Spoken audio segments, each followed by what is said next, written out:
җитүнең төп билгесе ул хатын-кызлар бәйрәме якынлашу. 8 март алдыннан ел хатын-кызы һәм хатын-кыз күзлегеннән ел ир-аты дип аталучы конкурска йомгак ясау республикада күркәм гадәт. Татарстан Дәүләт Совет рәисе Фәрит Мөхәммәтшин хатын-кызларны сәламләп Рөстәм Миңнехановның тәбрикләү сүзләрен җиткерде. Сезне чын күңелдән дәвамлы тәбрик итәм. Тормышыгызда якты көннәр, бәхетле мизгелләр, зур уңышлар, исәнлек, саулык телим. Бәйрәмнәрегез котлы булсын. Сәламәт булыгыз, бәхетле булыгыз. Менә килдек, шатланып, горурланып үзебезнең хатын-кызларыбыз белән. Иң матурлары сез, иң акыллылары сез, иң булганнары сез, Татарстан хатын-кызлары.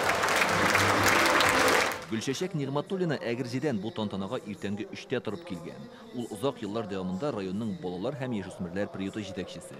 Хезмәт тәрбиясенә үстенлек бирәләр. Балалар белән бергәләп махсус хәрби операциядәге егетләргә балаклавлар тигеп җибәргәннәр.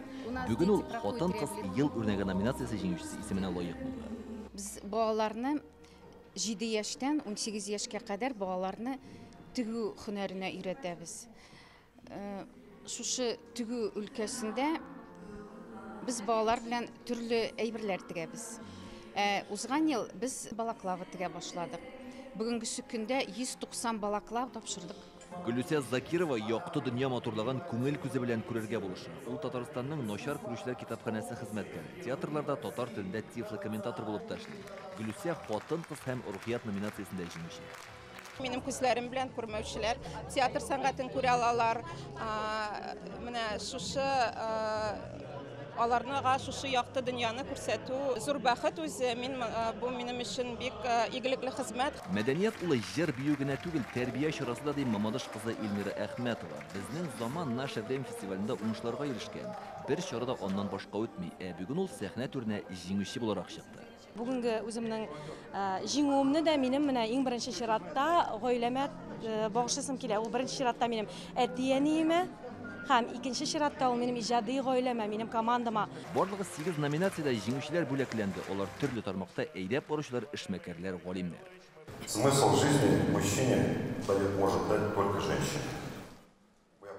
Хатын-кызлар ирләргә тормышның мәгънәсен аңлата. Сез безне үсәргә, хәрәкәтләнергә, иҗат итәргә Женщина заставляет нас расти. Бүген хатын-кыз күзлегеннән иң яхшы дип табылган ир-егетләрне дә хөрмәтләделәр. Лидер ир-ат номинациясендә Татарстан вице-премьеры Евгений Варакин җиңүче.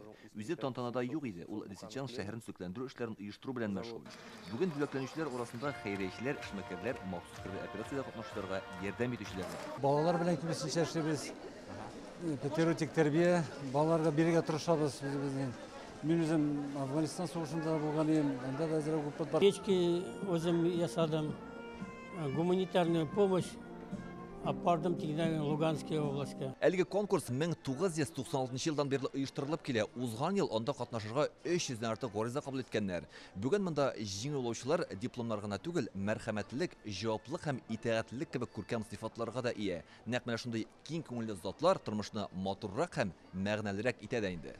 Илдар Сафиуллин, Игорь Романов, Яңа Гасыр каналы.